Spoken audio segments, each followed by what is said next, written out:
The Book by H.P. Lovecraft. My memories are very confused. There is even much doubt as to where they begin, for at times I feel appalling vistas of years stretching behind me, while at other times it seems as if the present moment were an isolated point in a grey, formless infinity. I am not even certain how I am communicating this message. While I know I am speaking, I have a vague impression that some strange and perhaps terrible mediation will be needed to bear what I say to the points where I wish to be heard. My identity, too, is bewilderingly cloudly. I seem to have suffered a great shock, perhaps from some utterly monstrous outgrowth of my cycles of unique, incredible experience. These cycles of experience, of course, all stem from that worm-riddled book. I remember when I found it, in a dimly lighted place near the black, oily river where the mists always swirl. That place was very old, and the ceiling-high shelves full of rotting volumes reached back endlessly through the windowless inner rooms and alcoves. There were, besides, great formless heaps of books on the floor and in crude bins. And it was in one of these heaps that I found the thing. I never learned its title, for the early pages were missing. But it fell open toward the end and gave me a glimpse of something which sent my senses reeling. There was a formula, a sort of list of things to say and do, which I recognized as something black and forbidden. Something which I had read of before, in furtive paragraphs of mixed abhorrence and fascination, penned by those strange ancient delvers into the universe's guarded secrets, whose decaying texts I loved to absorb. It was a key, a guide, to certain gateways and transitions of which mystics have dreamed and whispered since the race was young, and which lead to freedoms and discoveries beyond the three dimensions and realms of life and matter that we know. Not for centuries had any man recalled its vital substance or known where to find it. But this book was very old indeed. No printing press, but the hand of some half-crazed monk had traced these ominous Latin phrases in uncials of awesome antiquity. I remember how the old man leered and tittered, and made a curious sign with his hand when I bore it away. He had refused to take pay for it, and only long afterward did I guess why. As I hurried home through those narrow, winding, mist-choked waterfront streets, I had a frightful impression of being stealthily followed by soft, padding feet. The centuried, tottering houses on both sides seemed alive with a fresh and morbid malignity, as if some hitherto closed channel of evil understanding had abruptly been opened. I felt that those walls and overhanging gables of mildewed brick and fungus plaster and timber, with fishy eye-like diamond-paned windows that leered, could hardly desist from advancing and crushing me. Yet I had read only the least fragment of that blasphemous rune before closing the book and bringing it away.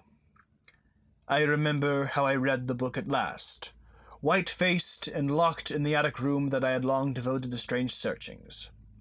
The great house was very still, for I had not gone up till after midnight. I think I had a family then, though the details are very uncertain, and I know there were many servants.